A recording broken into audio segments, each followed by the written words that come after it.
Hello friends, this is Brother Les with you again, and I recently started teaching a class in Old Testament interpretation. So I decided for the next few weeks or a couple of months I'll share some things from that class. One of our first areas of discussion was, what should we do as New Testament Christians? How should we approach the Old Testament? Should we just focus on the New Testament, the red letter part, the teachings of Jesus or the teachings of Paul?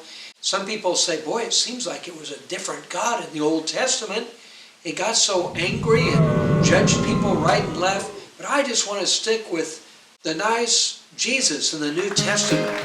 Well, we'll find out there was not a different God in the Old Testament than the New, and there's an awful lot we can learn from the Old Testament.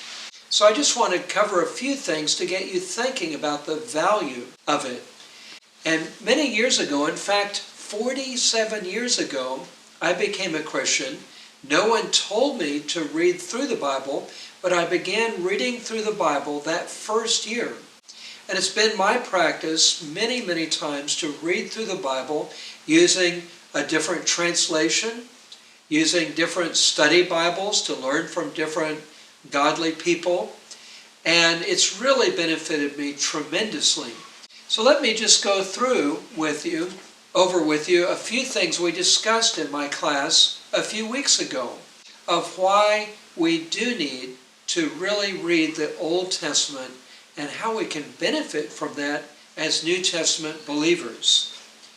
Now obviously there are many things that we wouldn't apply, like most Christians today do not feel that they need to refrain from eating pork, wear only one kind of fabric, plant only one kind of seed in their garden, and certainly we're not to go around killing adulterers or homosexuals or something.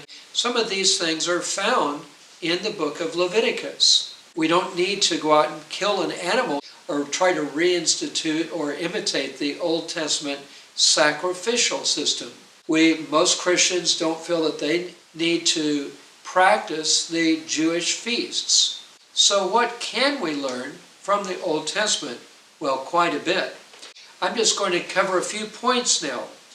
The Old Testament lays a critical foundation, provides critical background for our faith and theology. Its major themes are vital to understand. So, for example, God made a very good creation. There was nothing wrong with it at all. And then there was the fall of man when Adam and Eve disobeyed, and it affected everything, even the creation. And so all the wrong that you see in the world today, don't blame God. That's because of the sinfulness of humans, including you and me. And then we continue on. We learn about the global flood, the Tower of Babel, and how God had to separate people and spread them around the world. The giving of the law to help us know right from wrong. That God is a holy God.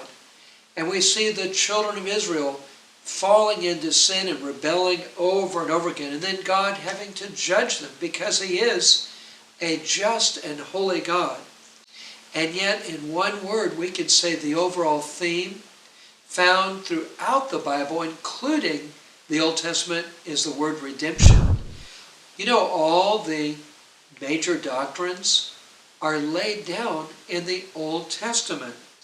The stories and the people there have so much to teach us by warning and example. It says this in 1 Corinthians 10, that these stories were recorded so that we can learn from them and not follow the bad examples that are there. Of course, and learn from the good ones. The Old Testament is an ongoing revelation of God and how we're to relate to and walk with Him. And if you ever hear anyone say, as I have, all the religions teach about the same thing about God, and well, you need to study what did the religions in the ancient Near East, that same region, believed about God. And their gods and concept was God was very, very different than the way God is revealed in the Bible. Much of the Old Testament Not every verse, but much of it points to Jesus Christ. Here's a little saying that may help you. The Old Testament is the New Testament concealed. The New Testament is the Old Testament revealed. It contributes so much to the overall theme of the Bible, redemption, and we could also say restoration.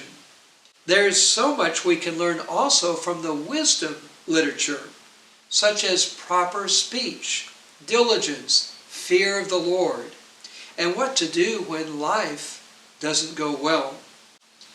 And we can learn a lot from Psalms about prayer and praise and worship, and how it's okay to tell God how you feel. You know, Jesus and the New Testament authors referred back to the Old Testament over and over and over again, hundreds of times, either directly or indirectly, and validated it. In fact, you might be familiar with this passage out of 1st or 2nd Timothy 3:16. It says, "All Scripture is God-breathed and is useful for teaching, rebuking, correcting, and training in righteousness, so that the man of God may be thoroughly equipped for every good work." What Scripture was Paul talking about? The Old Testament. Now that doesn't mean the New Testament is not God-breathed and inspired, but much of the New Testament hadn't been written yet, or was in the process of being written. And the Old Testament is what he was especially referring to. All of it is just as inspired as even the teachings of Christ found in the Gospels. So in conclusion, we see that a proper grasp of the Old Testament is crucial for us to have a robust Christian faith. We need, as Paul said, the whole counsel of God. How many books are there in the whole Bible? 66. Most of them, 39, are found in the Old Testament. So God has put it all there for us as a resource, and we shouldn't neglect the Old Testament at all, because there's so much we can learn from it. And we need it to be able to handle life and minister to others. So in your devotional reading and your teaching, do not neglect the Old Testament. Thank you, and God bless you, friend.